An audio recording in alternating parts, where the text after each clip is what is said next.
With South Africa's youth unemployment rate standing at record highs, just how difficult is it going to be for the governing party's youth to convince other young people to vote for the ANC? Well, the latest quarterly unemployment figures show that the youth remain vulnerable in the labour market. The fourth quarter of 2023 results show that the total number of unemployed youth increased by 87,000 to 4.7 million. Newzroom Afrika's contributing political editor Vuyo Mvoko caught up with the ANC Youth League president shortly after the party president Cyril Ramaphosa unveiled their election manifesto. Colin, you and your comrades in the ANC Youth League have a particularly difficult task because you have to convince scores of young South Africans that the ANC is the party to vote for.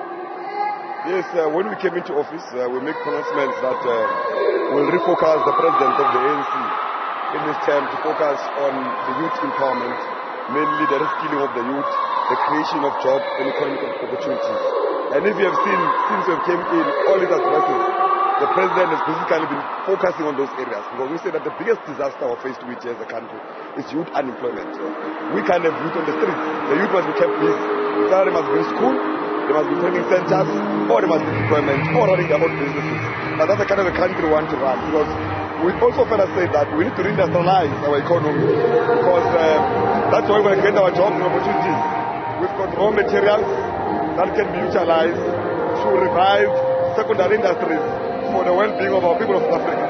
And if you had the president today, he also mentioned that when we raised all of these issues, people were saying the youth league won't be listened to, no one takes the youth league serious in the ANC. And I'm sure since we came into office, the ANC and its government has been implementing our policies. We made a pronouncement on the formalization of the post bank as a commercial bank to utilize to support the majority of Black South Africans. You can see the president signed on. We spoke about illegal foreigners in South Africa.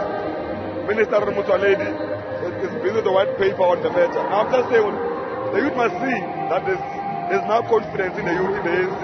The youth league is back. Now when we say to them, vote the ANC, it's because we're raised with the voice of reason in the ANC as a ruling party.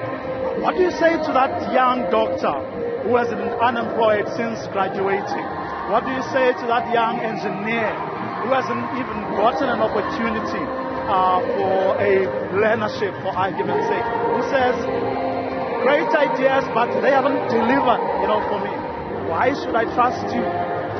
Look, we must start by apologizing.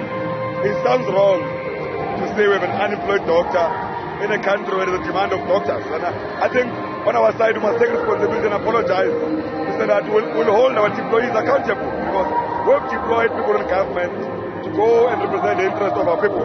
It does not sound any right. It does not inspire confidence to a young person who's doing matric this year, who wants to go and do medicine and support the health. But we had the president, after we fought, we released a statement on it as a youth league.